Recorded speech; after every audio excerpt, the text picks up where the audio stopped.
dursi obbari galilale gubateti of jalalalu databe anaf jalai bade barbade din of dabe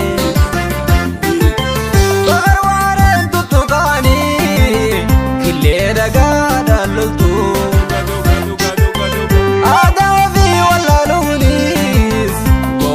ya bidoitu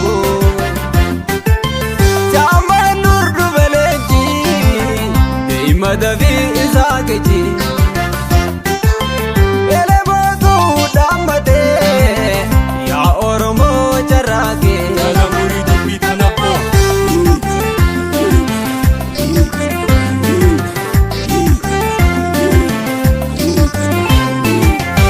akati bontur